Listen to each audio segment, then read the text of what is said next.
Hey, good evening, everyone, and welcome to the Eagle's Nest Transformational Conversation. We're so excited to have you all here. We look forward to Tuesday nights. There's several of you already popping on quickly here. It's great to see you. And we're excited about our guest tonight. We actually have one of our guests from Maine. Yes. We're from California. And our other guest is from Australia. So we're going to talk about that in just a minute, because it's kind of been a unique month for us, It's if been we great. lay it all out. So this Yeah. is really good. I think we should just go ahead and bring them on and well, listen, introduce them. we'll do that. We're excited for you guys to join us. Make sure you hit the comment button, hit the share button to bring your friends into this. And if you're watching this and have never joined into the comment chat section, we just encourage you to do that tonight. Let us know where you're from. And let's just have some fun tonight. Yes. Good to have you all on here. Let's go. Whoop. There's Adam and there's Beth. So we're going to pop in with Adam Brusa from Maine and Beth Kennedy from Australia. I think, Beth, you're from Melbourne, right? I am from Melbourne, Australia.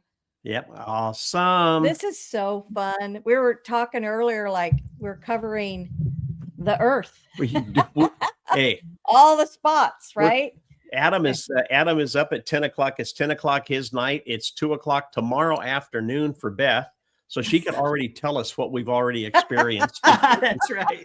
That's why she's so prophetic. Future's looking amazing. It's only good. It's only good stuff to come. Yeah. Oh, yeah. That's right. 2026, we're ready to go. We're already almost a month and a half in. Yeah, we are. And it's going fast, but a lot of good things are happening also. Some of the rough patches, but God is also doing mighty things in the earth, isn't he? Always. Yeah. Amen. I like the fact that no matter what is happening, in the earth, that Jesus is still sitting on the throne next to his Father, and Holy Spirit is still here as our helper. So regardless of any of the stuff, regardless of who wins the Olympics, who argues for this, who does this or that, our friends are still on the throne and still in charge. Love that. Love that. Yeah. Yes. I just want to say hello real quick to our friends Warren and Kelly from Idaho popping on with us, and we literally will be with them in Idaho tomorrow. We will. By 2 o'clock tomorrow afternoon, we'll be in their car driving from Spokane back over to Sandpoint, Idaho. Yeah, we're really looking forward to joining with the church family there called Harvest. What was the full name? Harvest Valley. Harvest Valley in Idaho, and connecting with our friends that we have met years ago at Kingdom Connections, and getting to know their church family and just seeing what God's going to do there. So we're super excited. And one of the things that we'll be doing is we'll be speaking at a couples Valentine's banquet, and we're dressing in. Don't say them. Okay, go ahead and say what we're dressing in, but we won't tell them what we're dressing in a 20s attire. So kind of a jazz club 20s attire. So we already got our fun outfits. Mark got a tux. Hey. Oh. I'm fired. Wow. Well, I was so excited about it because he got this tux. Come on. Yes. He got it at an estate sale. He went into the bathroom, tried it on. It fit him like it was made for him. This gorgeous, gorgeous, beautiful tux. And for $20, it's like, yes. It was made in some fancy haberdashery in San Francisco, probably 40 or 50 years ago. Yeah. And it just fit like it was tailor-made for me. It was awesome. And he looks great in it too. So anyway, we're going to have fun with them. And it's just going to be a great time. We're going to get some skiing in. Okay. I'm going to speak with leaders, and just it's going to be a great time. Skiing is my language. Yes. There's got to be enough snow there, though, too. Yes. I thought it was coffee, Mark. So is it skiing and coffee? Both.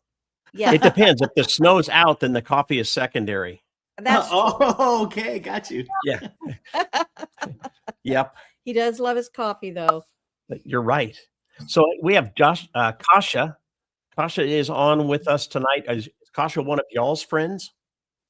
Or is she new to the Can you broadcast? see your name? Kasha can't see the last name very well. Jankowski. Jankowski. Yep. Does that mean Yes. no? Well, where are you from, Kasha? Let us know where you're from. We're glad you're here. And good to meet you. Now I saw Mike Kennedy come through here. Is that any relation to Beth? No relation, but one of my students. He's actually just come off the call. He's amazing. So just growing. Awesome. So very, very hungry for the things of God. Well, Mike, welcome to Eagle's Nest. We're so glad that you're here. And Corinne, it's always good to see you. You're faithful here every single week. And there's a Hyacinth. Yeah, Vassell. Hello, Now, everyone. now you said hello, DMV. everyone. DMV. I'm not sure what that is. Do you guys know what hello, DMV everyone, is? DMV. I know what that is here. That's the Department of Motor Vehicles, but I'm It's sure the that's same not thing. what she means. I doubt that. Yeah. Awesome. Well, listen, let's jump into our conversation tonight because, we've been talking with our guests throughout January and even into February about what their sense is for 2026. And so, what's happening. So we had somebody on one of the weeks that talked about the difference between, your life being urgent and filled with urgent things as opposed to strategic things. So good. So And they felt like the Lord learning was the difference. learning the right? difference. Yes. Yeah. And It's so, great. yeah. So Adam, what's happening in your world? What are you pouring over? I mean, that's a great question. And I guess as an opener, first thing I want to do is just give honor, Mark and Tammy, to both of you, honestly, and to just say your leadership, your unbelievable kindness, you are some of the easiest people to just be around. And not just how you make me feel personally, but I watch you guys walk around rooms with hundreds of people in them, and I see you guys drop just joy and kindness, and what a depth of, some people are really good extroverted, but you guys can do that, and then you can whittle down and just listen to the whispers of people. So I just want to say, you guys are heroes. So I'm so glad to be here with you guys. And Beth, by the way, I know you asked me to say something, but can I just plug Beth? Beth, Sure, absolutely. Can I just say, this is what I think. I think she's just brilliant, Beth. She is so brilliant. I just had the good fortune of reading her book, and I don't know if she might talk more about it. It is a phenomenal book with amazing, amazing content. I mean, I really feel like she is an architect for health, and let me say, an architect for health in the future that I think many people are. That's great. So I'm honored to be among champions here. So thank you guys for letting me kind of share some space with y'all. Oh, well, Adam, that's not hard to do. And, you're such a brilliant, happy, joyful encourager. You shift atmospheres everywhere you go. It just cannot stay the same because you just bring so much joy and so much wisdom, and you can turn on a dime and be laughing and having a great time, and then turn towards a person and prophesy over them, encourage them, pray over them, and see their life transform.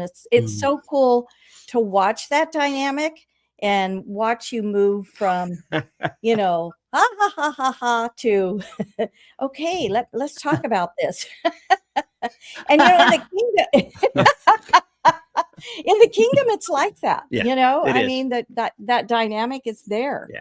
And we just appreciate you. We're so thankful that we have the privilege of getting to know both of you and spend time with you. And we thought, what a fun broadcast it would be to have you on together, because you're such good friends and we're such good friends. And we thought that would be really fun. Yeah, really fun. Yeah. So thank you guys both for being here. Appreciate it so much. It's just awesome to be here. And I guess, speaking of, it's so funny how you're framing this, to turn kind of to just lean into this. Because Mark asked me, hey, what do you feel like God's telling you for for 2026. And I guess the framing would be that we all have a part, right? And I think that that's actually deeply liberating for us, and It is. and gives us such value, right? Because we all do have a part. And I did take it to heart and spent time really thinking through, like, on a gut level. And I won't share very long, but in a few minutes, I could share for an hour. Like, I could preach the leather off a Bible with this stuff. But I think that how this hits me, I'm just going to tell you, is I was over here making a coffee before I got on. And I know it's late, but I was making a coffee, and this hits me at a gut level, what I'm about to share with you guys. And just this piece that I see, and even the little things that you guys have said, I haven't seen some of these other speakers that you're talking about, but I think that there's going to be some resonance. And so here's a little bit that I see. I have noticed a pattern in my life. This is not a pattern that I celebrated. To be perfectly honest with you, this is a pattern I felt like was a defect for me until I had clarity, until I learned that there was actually significance in what I felt like was struggle. And here's what it is.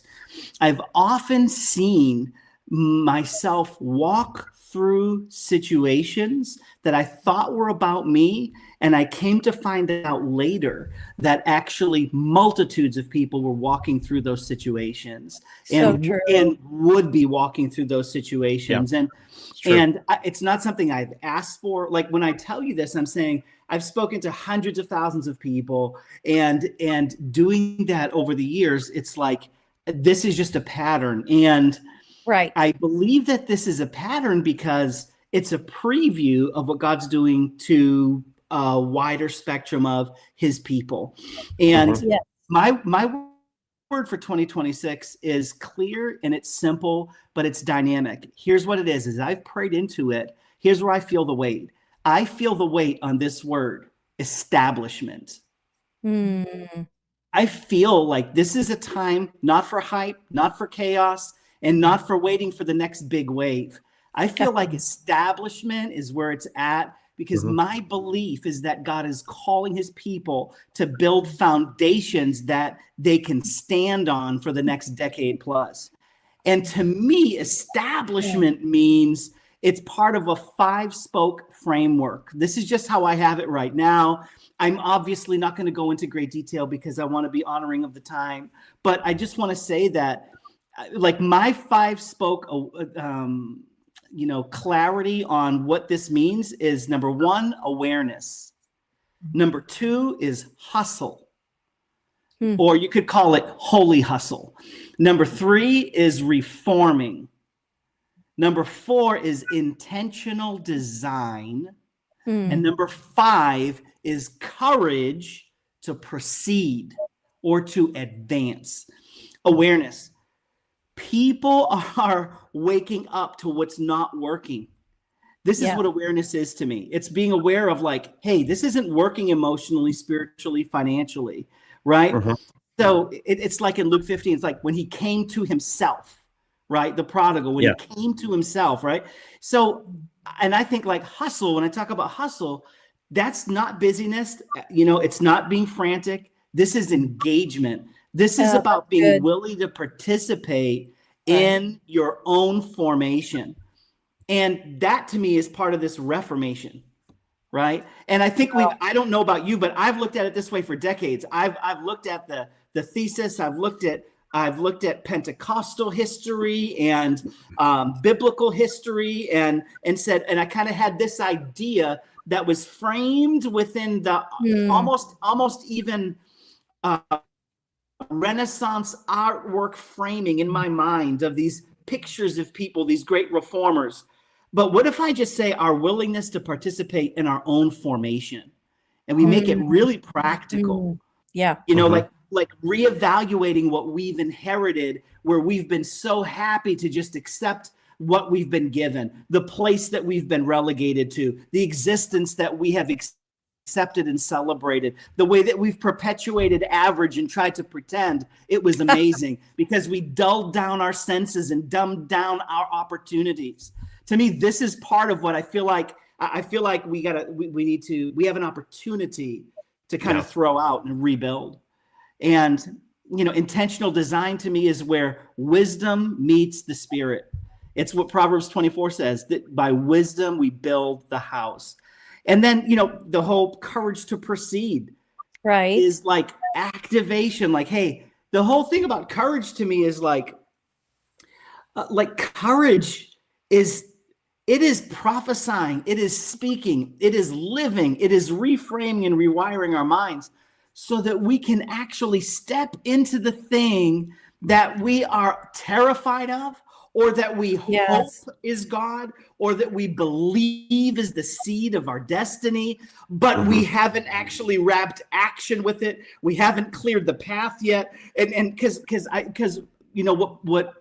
what just hurts my heart is to think of how I just feel like that there are so many people that have the seeds of what God has for them, but they don't have a plan, they don't have a community, and they don't have a pathway.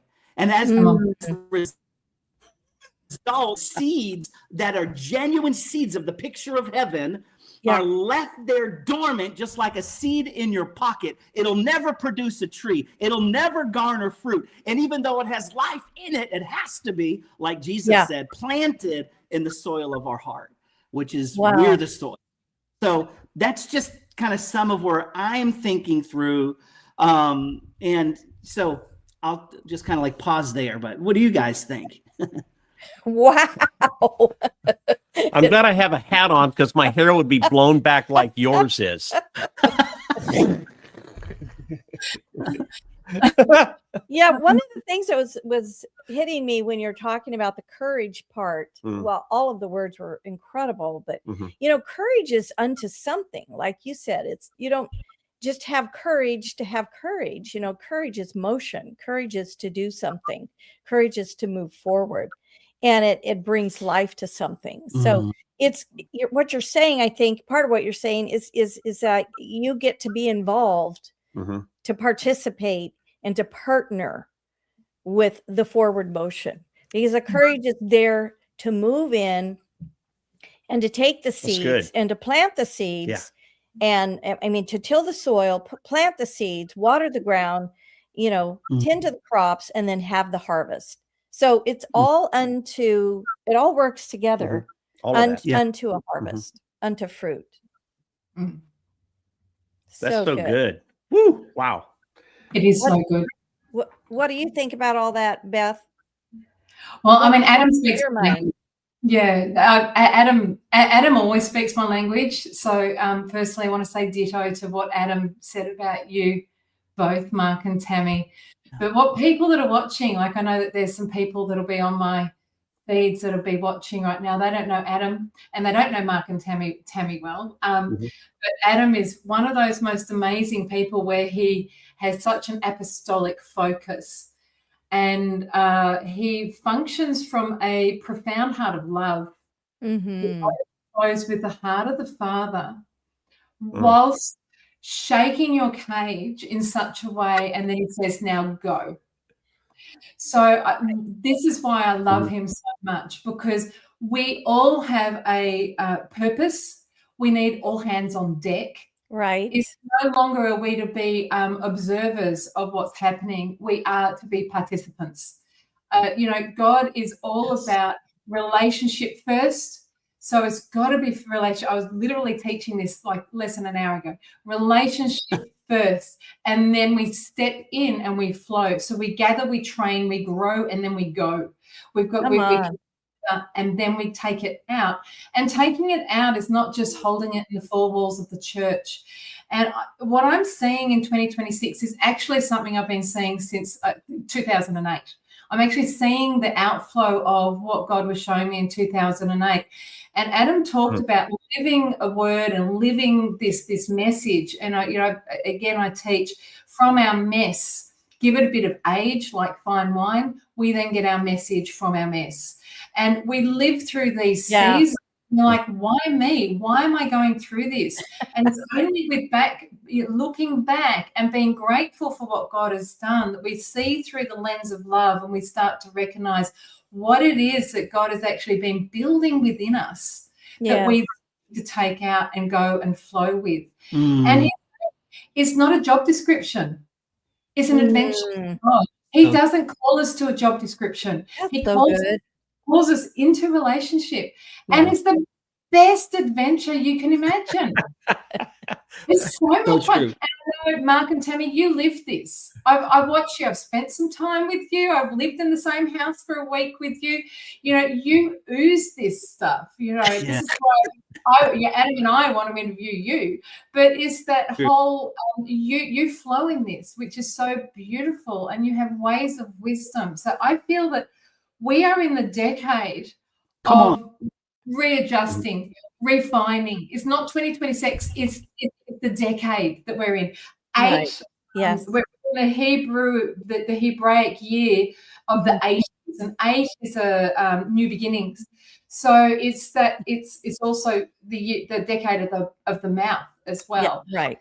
So we've got it. There's a lot of distraction. There's a lot of noise. We have to focus on what is my lane, and we need to run. We need to literally run with it, because we get exhausted running here. Right. There. But we also need to learn how to be responsible with our prophetic words, with what God's telling us to do. Yes. Don't do it. You know, since it was prophesied over me in 2011 about my books. Now, if I never wrote, now it's books, so I'm writing my second one, but if I never actually wrote the book, it wouldn't happen. Correct. I needed to step in and do something with what God was telling me to do. Yeah. And it takes boldness. Yeah, even last week, I said to God, I want to retreat with all this noise, because I'm highly sensitive. I feel stuff, you know, and things like that. And he's like, no, people need your heart and they need your voice. So I'm stepping out and saying to other people, come along and come forward, step into your place and your purpose, and run, and encourage other people to do it too. What is coming is a wave of his presence that is so profound that we need to be ready so that we can actually pour forth into the new people that are coming. I led a cousin to Christ 2 weeks ago who passed. That's awesome. He had 2 weeks, and he sobbed as it came upon him. Yeah, I was positioned there for that moment. If I didn't open my mouth, nothing would have happened. We've just got to. I've got so much to talk. My book, my first book and my second book is about what we're in now. It's actually the plan, purposes, it's the prototype, and it's the blueprint. I actually have a complete blueprint about what God is saying to the body, and about what we need to do, what we need to build. But it's got to be relationship first. Absolutely. We've got to empower people to learn how to recognize his voice and develop in our discernment. You know, the Hebrews 5:14, the solid food is for the mature, who by way of practice, training, in safe community, have learned to discern good from evil. And then get out there and do what he said. My sheep hear my voice and they obey me. That's it right there in a nutshell, right? Just boom. I think for all of you that are watching this, I think that, you know, one of the things that's emerging in this time period that we're in, you're actually witnessing right now on this broadcast, and that is the release and the elevation of mothers and fathers of faith. And you're seeing that right now with Adam, and you're seeing that with Beth. As they're stepping into these things, these are roles of maturity, but also roles of wisdom. Require a lot of wisdom from God to know what to say and when to say it and how to say it. But these are roles right now that are becoming more and more necessary in the body of Christ. We believe, than having a fiery preacher on a Sunday morning. These are roles that are not to negate that. That's important too. But but you know, having a mother and a father, not just a mentor, but someone that can mother you, father you. They're much more than mentors. And so they know how to come alongside. They know how to be encouragement when you need it. They know how to be a correction when you need that. And, you know, in the body of Christ, you know, I just remember coming up as a young believer, and I needed, you know, a lot of correction. I was enthusiastic, but man, I had to run right into a wall, you know, just in my enthusiasm. And, you know, and it took some of my, you know, my crazy friends to, hey, Mark, yeah, that was great. But, you know, that face plant right there, you could have avoided that if you'd have just tied your shoes. You know what I mean? But this is the role of the mother and the father. And that's what we're going to start to see emerge. And we're seeing it right here with you guys. So, well, and hey. But sometimes a mom and dad need to let you do the face plant. You know, I mean, there are lessons in that. Like, you will never do that face You plant. won't do that again. You will tie your shoes. And not every time. You know, there's times to take your hands off. There's times to put your hands on. There's time to always to pray and always to love. Those two things. Love. But it's the heart of the prodigal father. Yeah. It's the heart of the prodigal father. So the heart of the prodigal father blesses the children that leave, saying, I know better. I want my inheritance now. They go and squander it, and they understand. See, Adam talked about this when he was speaking. They come back. The prodigal comes. We're so often, like, I've been the prodigal, not that I've ever left, but I'm like, I know better. Yeah. And so we go. And then it's the heart of the prodigal father, though, doesn't punish because you didn't follow what they told you to do. Right. But releases you to learn, and then gracefully says, I love you. Yes. And in the arms of the Father, there is more inheritance. He thought he had it all. He thought he'd squandered his inheritance. Right. Yeah. But there's always more. Mm-hmm. So you can't ever squander what there is, because there is always more. Back in the arms of the Father, but with good prodigal mothers and fathers, they will come back. Yes, okay, you learned. Yes, I get it. Yeah. And then let's keep on walking. Let's keep on growing. So it's the heart of the prodigal father that we actually need as much as people to return. It's funny, Beth, I've renamed that parable in my Bible, and that might not be appropriate, but that's what I do. And so I've renamed it the parable of the benevolent father. It's because to me, it's not the story of a wayward son. That's a common story. What's not very common is to have a benevolent father who is consistent and kind, and that is the image of God, you know, himself. And I love that conversation. I mean, it's so powerful. And it's I think that there's also coming and not so much in, like, I think there's coming another kind of dimension of revelation. And I do not mean this in a spooky way. I mean this in a very real way. I'm saying that we have made some things. I love the mystical, but I'm talking about fathering right now. And like, our perceptions are really in need. It's like we have such spiritual anemia sometimes because we've held on to an image that doesn't actually bear fruit, but it has position. And as a result, we know how to behave, we know how to attend, we know how to show up, but we don't know how to live in the absolute abundance. You know, I've said it once and I'll say it 1,000 more times. Jesus did not come to make us, you know, quaint little quiet church people. Cherubs. Right. He didn't come to do that. And I love where his emphasis is. The emphasis is not for me to talk about personality type, because whatever personality type you are, Florence Littauer, I think they talk about the choleric and the sanguine and the phlegmatic and the melancholy. Every personality is beautiful in its dimension. But the idea is that we grow to discover that, hey, we have some stuff that we're supposed to rise up to, and to recognize the heart of a father. And it's never to diminish the kids and yet that's kind of the cult. To me, that's charismatic chaos going off the rails, but still working. And you know, like I'm not trying to be controversial here, but I mean, I think it's fact to say that the enemy of the next greatest things that heaven is unfolding is the current thing that's working. Hmm. And so often it's like this shift of, of reality. And this reality is just about stepping into a healthy version of having people to be fruitful and to be healthy and to be loved and valued and cherished and to grow strong and to not just be mamby-pambies, but to be destiny adventurers and to be establishers of the goodness of heaven, to be people who reform the world. And somebody said, I remember when I was a youth pastor, used to say, the generation that doesn't conform to the world will be the one that actually changes it. And yet at the same time, when I heard prophets like Kim Clement, who I really admired as a young man, and I thought I would share stages with them, but Jesus got them before I got to be on stages with them. And I can remember, I can remember recognizing that like what heaven's doing is not teaching us how to isolate, but that is what religion does.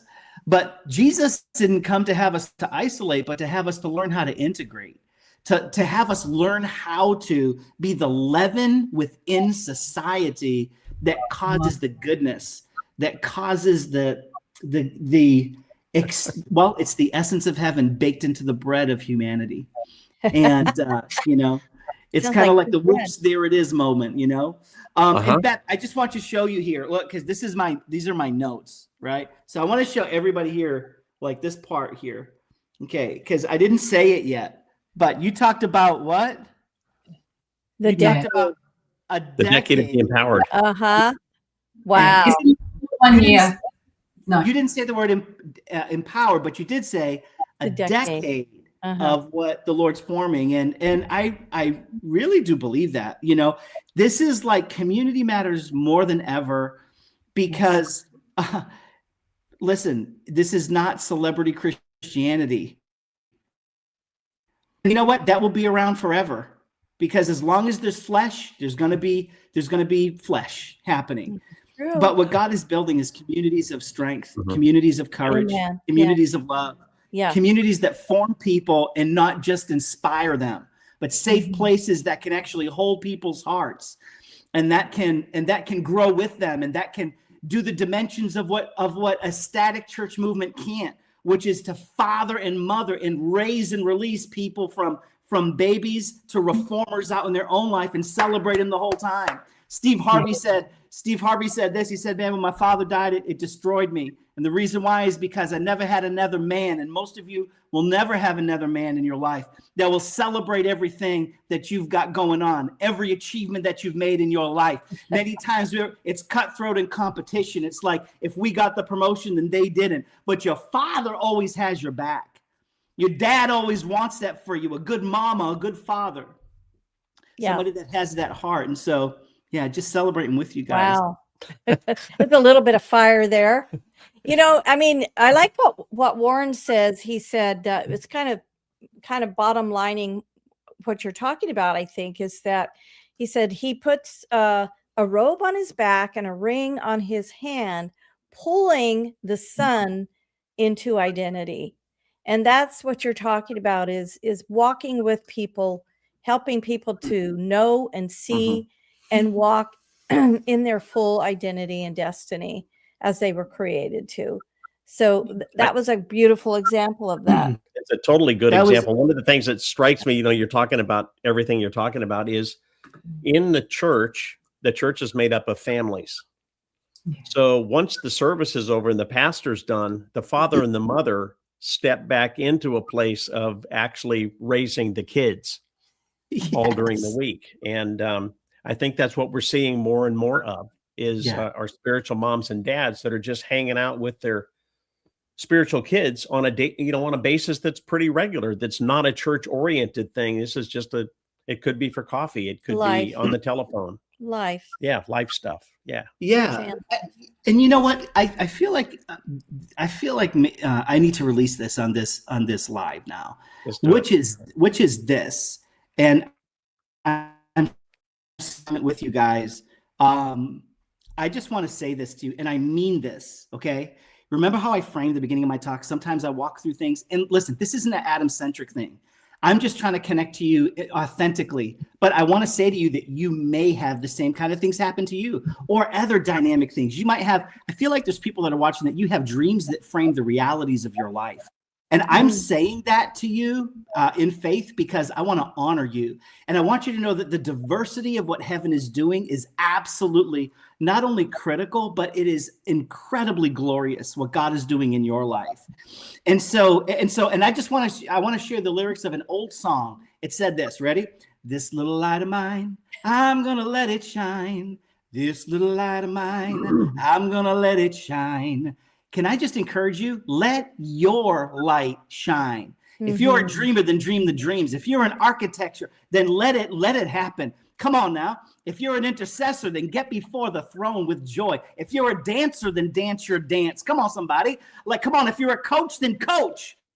You know what I'm saying? Right. If you're a hunter, get out there and hunt and worship God. And when you come home, love on your family extravagantly, incredibly. And I just want to say this.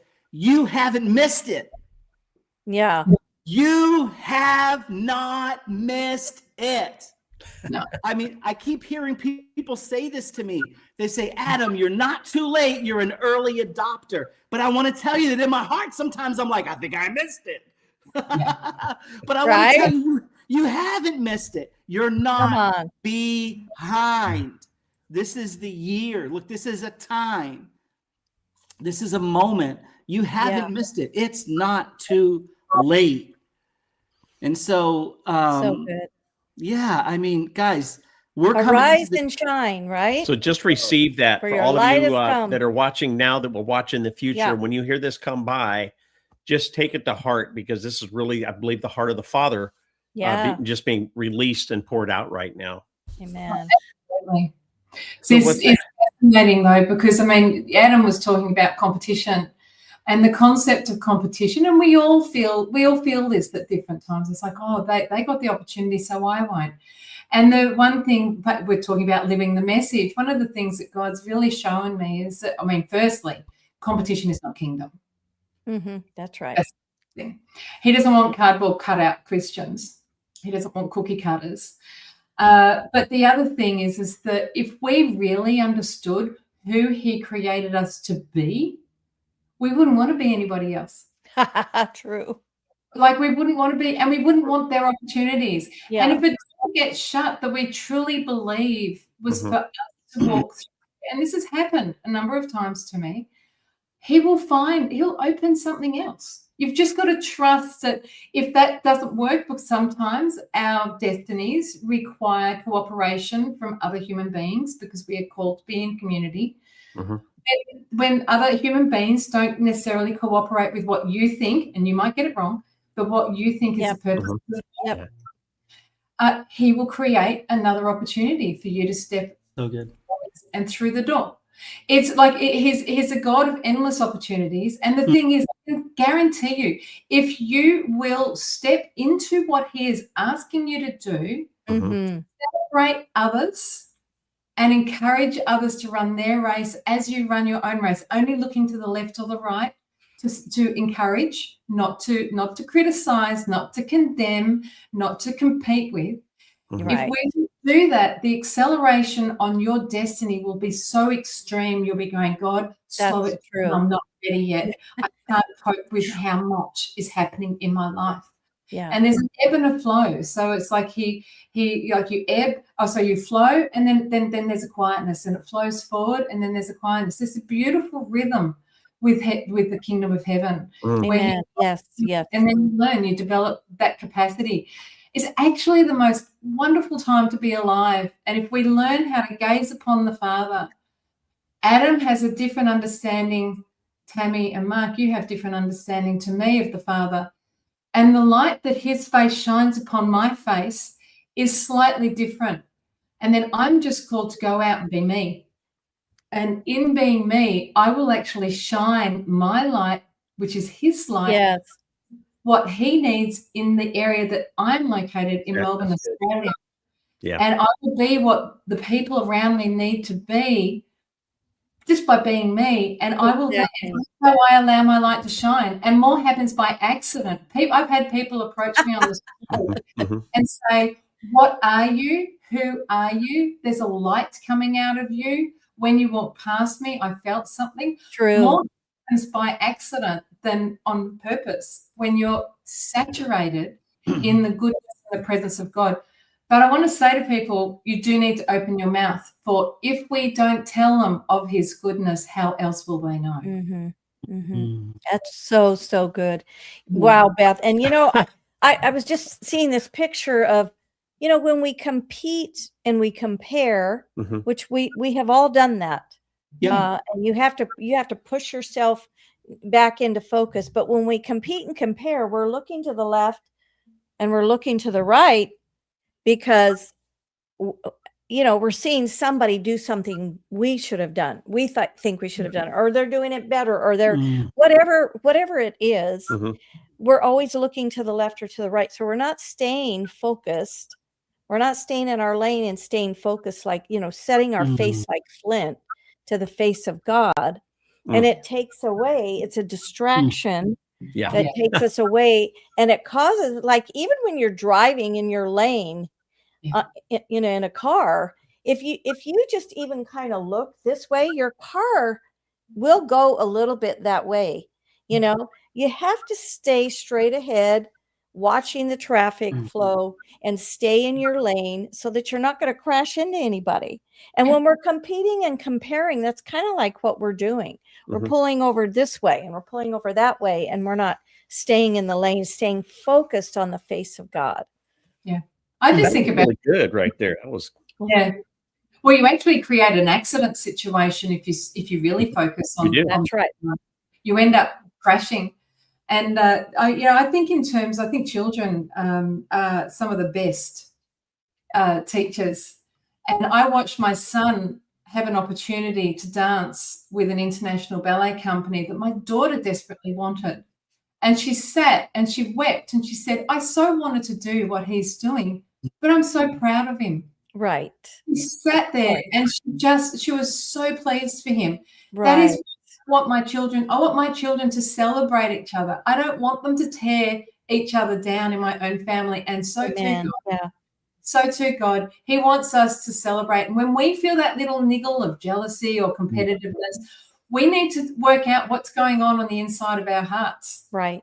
We need to deal with it because we have no time to muck about because it's all hands on deck, which is coming back. We've got to train. We've got to get ready, gather, train, grow, and go is what we are being called to do. And we've got to stop throwing stones and doing all of that and just get out there and get on with it. There's billions of people right here about the goodness of God. Beth, there's so much of what you said, not just then, but even on the other time. I just, even when you were talking about rhythm, right? The rhythm of God. And it's like, there's such wisdom, I believe, in what you're saying that is so important. This is not important just to memorize. It's not important just so that we can regurgitate back. It's important because if you understand rhythm, you won't condemn yourself when you're out of breath. Yeah. If you understand rhythm, you will give people grace for the moment that they're at and remove the frustration of soul that is welling up within you just because you actually don't understand the moment that somebody else is in and the moment that you should be in. And you framed it with one of what I think is just like a Magna Charta, which was that if we know who we really truly are, then we don't want to be anyone else. That is so powerful. Yes. But I'm gonna kind of tie this up like this. I have a backpack, and it's just a backpack. It's not a 6-foot backpack. It's not 20 foot wide in there. It's just a backpack, right? And I've put every item in there. There's a computer in there, and there's my wallet and some pens and all that stuff. But it's amazing how I can reach in that backpack, sure that I'm going to pull out the item that I'm looking for, only to have my hand fish around in there, and I can pull up what seems like everything known to man: a fishing pole, an alligator, a baseball hat, right? How did that even get in there? Like, I don't know if you ladies can relate, but I'm saying, I pulled out the Cadillac. That would be a good one. I mean, like, you can't even find stuff. And then the light will dawn on me, usually out of frustration. And what will I do, y'all? Instead of reaching around in the dark, I will expose the contents to the light of day. And it's funny that even though my hand can feel, when I put my eye on line of sight, I can immediately find something. My hand now becomes the thing that opens up line of sight so that I can correctly locate what it is I'm actually looking for. I want to say that the locations, the ecosystems of heaven have to do with relationships and community, because they help you to see the light that's within them can illuminate the thing that you're looking for, that you're frustrated and can't find. And community can spot, detect, and give understanding and clarity for the thing that just doesn't make sense and that maybe you've given up on, but that actually it's right in your backpack. You have it right there. It's nigh you. It's even in your mouth, that word. But community is so very important, because it gives us access to things that we wouldn't see on our own. And so I think that in the context of this decade of, empowerment, this decade of, of like Beth has a really cool, succinct way of saying, I don't know, it's something, it's like connect, grow, all that stuff. What does it, Beth? Say it again. Gather, train, grow, and go. It's like a mantra for me. It's gather, train, grow, and go.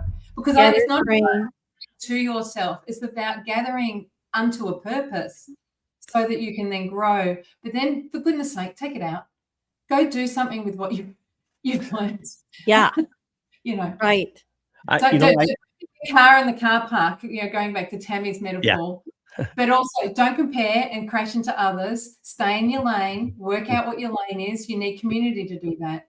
You need other people to be calling out what's in your backpack, saying, "Hey, you can't see this about you, but this is your superpower."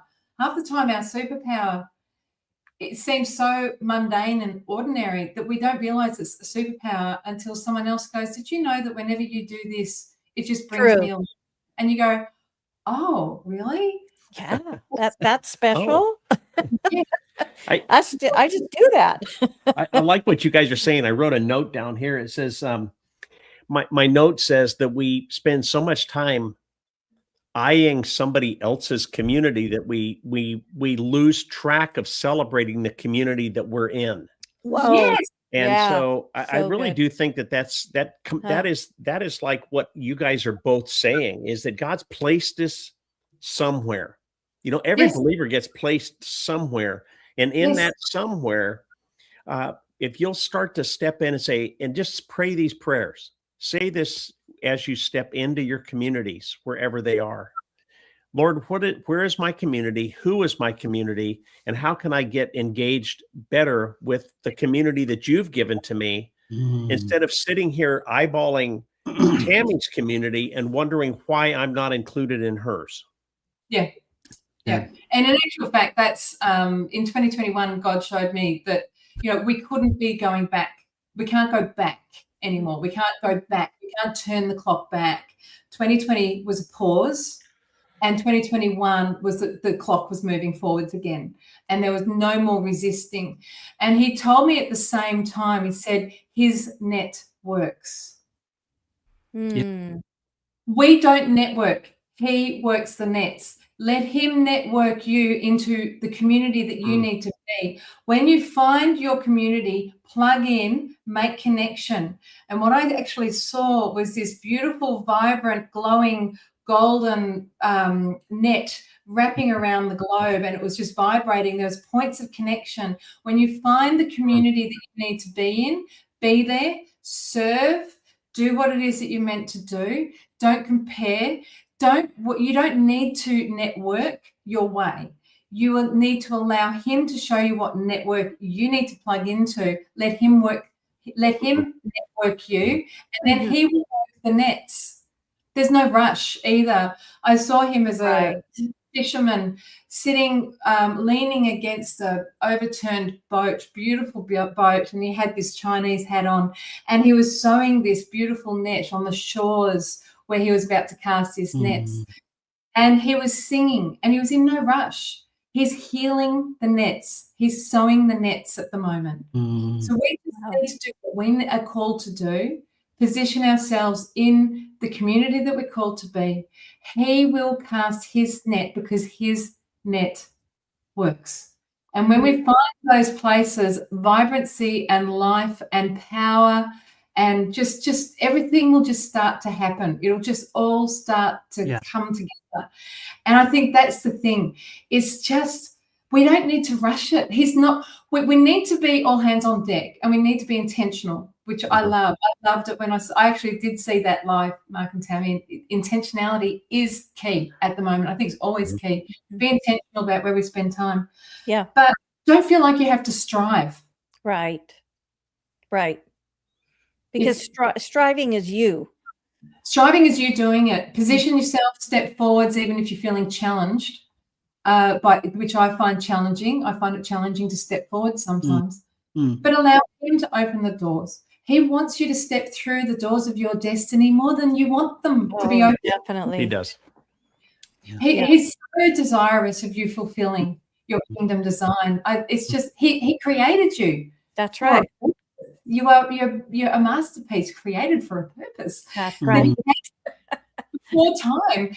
So why would he not make sure that you're going to fulfill it? You've just got to say, well, he's saying yes. We need to partner our amen. And our amen by stepping into, stop resisting and just do what he's asking us to do.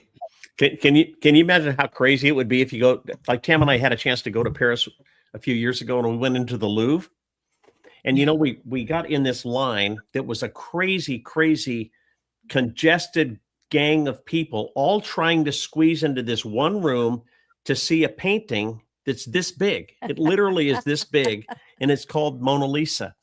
Can you imagine in that setting all of those other paintings and sculptures in the Louvre going, gosh, I wish I was Mona Lisa.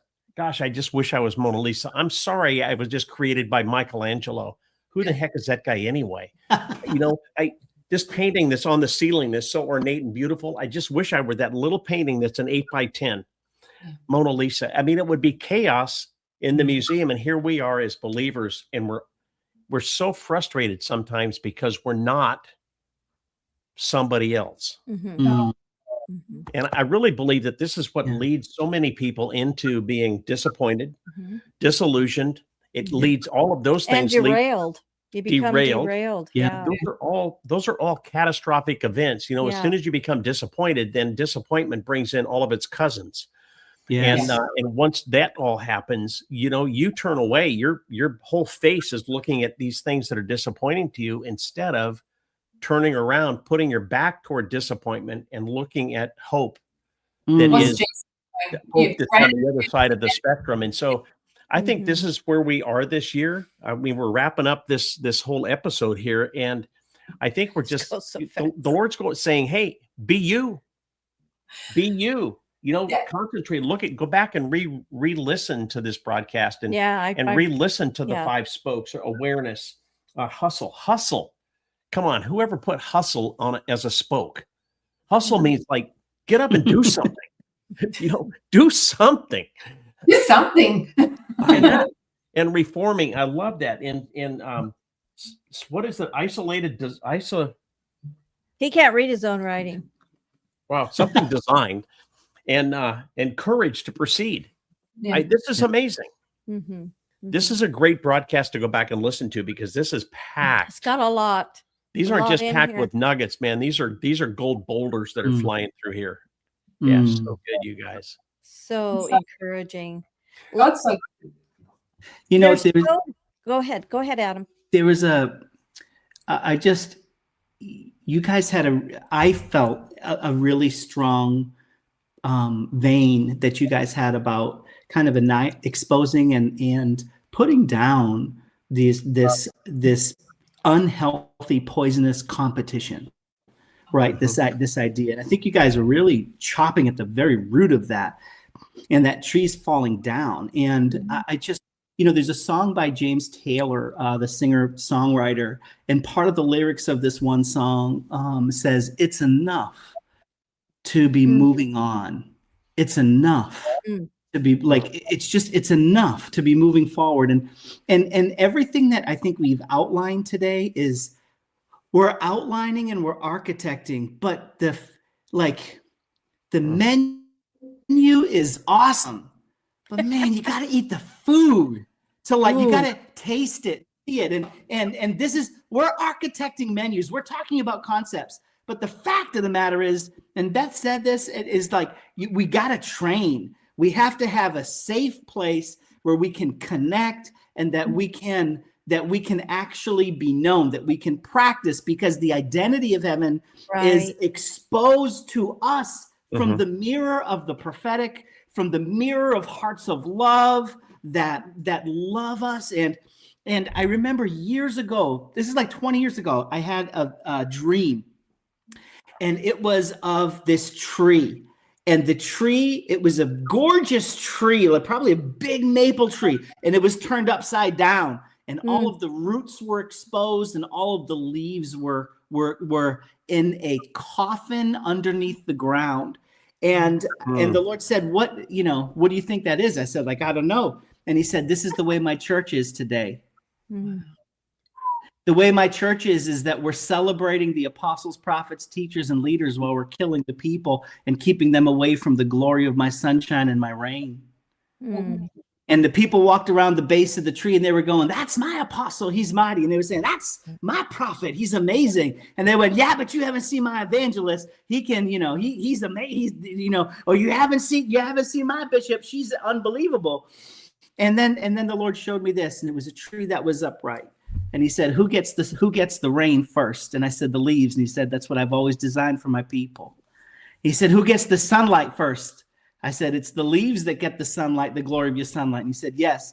And then he took me down to the root of the tree, and I saw apostle, prophet, evangelist, pastor, teacher on the trunk of the tree. And he said, "I have a supply for them that is made special for them underneath the foundations of the earth. But the whole point of those is so that my people would flourish." And so I just felt like when you guys were talking, to re-share that. And I think that maybe is one little image in the context of the wisdom of Beth and the amazing hearts of you guys, to maybe have just an exploratory anchor to ask Holy Spirit about. And again, I'm very pro-church, and I'm very pro-prophet, apostle, pastor, teacher. I'm very pro that. I am that stuff. But guess what? The onus isn't on us. In other words, it's not about us. It's about the glory of God. We're working for him to push people up into their destiny. Yeah. It's about the glory of God right there. The presence of God, the glory of God, the goodness of God, everything about him. That's the bottom line. Hey, Beth, you have some final thoughts for us, Beth? We have 1 minute, and this has gone really fast. I think people are like, "How do I find my community? How do I do this? How do I do that?"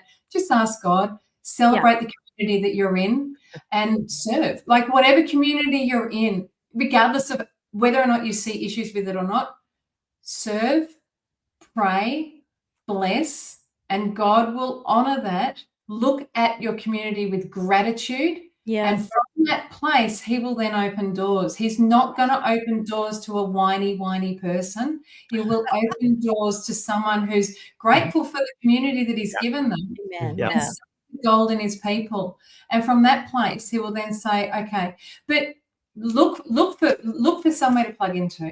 Look for somewhere to plug into, celebrate it, and move forwards." But everyone's got a destiny. Everyone's got a purpose. But I want to say, it's actually primarily about time with him, relationship, presence. So if you do nothing else and you take nothing else from this, that's right. Learn how to practice his presence. Spend time with him. learn to recognize his voice, Yeah. because from that, all else flows. Get ensconced in his love. That's Understand right. he loves you, and then his love will flow to you and then through you into the world that you walk about in. So good. The presence of God is what gives life to all of the other things, Exactly. you know, and it gives godly life unto everything that we've talked about. And it's so foundational. Mm-hmm. It's that foundation that everything else is built on. And, you know, he loves you spending time with him, and you love spending time with him. So, Mm-hmm. you know, we just want to encourage you in 2026, even all this incredible things that we've said here tonight, so powerful, so transforming, is that God's presence is in you. Yeah. He abides in you and you abide in him. Yeah. And so he's not far away like sometimes it might feel. He abides in you and you abide in him. And so just rest in that. Do your life from that place, in the intimate, the secret place, being with him. Call on him, and then just let you see what opens up for you. It's just amazing what that foundation will do for your entire life. So I just want to say thank you to Adam, and thank you to Beth. Thank you so much. You guys are amazing. And wow. this could have just gone on for easily 3 hours, you know, Yes. just exploring where we've been. So this has been amazing. Yeah. And again, I saw one of our, Corrine said, yes, I saved this video. It's fire, she says. Yeah. So listen, you know, last week, it's funny, but last week on the broadcast, we had Izzy from Australia. Sydney. Yeah. Tonight we have Beth on from Melbourne, Australia, along with Adam from Maine. some Saskatchewan, something or other in Maine. Skowhegan in Maine. And next week we have Mark Crawford on with us, and he's from Tasmania, Australia. Wow. And the week after that, we have Roma Waterman on with us. So we have hit the 4-week stretch here with the Aussie impact. Isn't that funny? And that was not strategically planned by us anyway. No. No, well, you'd be picking up at something. A word I have over Australia and New Zealand is that we have the Anzac, which is the Australian New Zealand Armed Corps. We actually have an Anzac spirit, which is a breaker anointing for this season. So there is actually a sound coming out of this region that the rest of the world may not be bold enough to say. The rest of the world actually needs right now. And this is why we need Australians to stand up and stand tall and release what they carry. Wow. Amen. Wow. Well, that I can see that the impact of that without even realizing it. Man, this is good. Janice, hi from BC. This is such a sweet surprise. Thank you for this. And thank you, Jane, for your comment. Mark and Tammy, you all have the spirit of a father and a mother. Yes. For faith. So thank you for that encouragement. We've had some great comments in the comment section, and I apologize for not getting to more of those, but thank you all for stepping in. I like Kasha that listed the spokes that Adam had brought up. She got those all down. Joy Archibald, thanks for jumping in here with us as well. Wow. So listen, we just want to celebrate all of you guys, what God's doing in your lives. Adam and Beth, thank you so much for dropping in. Actually, you know, this was they came in as a save me guest. Well, we thought anyway. God knew. I had miswritten down who our guest for tonight was, and when I was connecting with him, and he goes, "Well, that's interesting because I've written down next week," and then he sent me a screenshot of what I sent him. Scheduling faux pas that we didn't know about. So thank you guys for just jumping into this, because this has been absolutely phenomenal. Yeah, it was definitely a good choice, and you can see how God works in all things. You know, this is right for tonight. This is right for tonight. Right for tonight. So we'll say good night to Adam and good day to Beth. Yes. Thank you all, and thank you all for listening. We look forward to seeing you next week with Mark Crawford. Good night, everybody. Have a great week.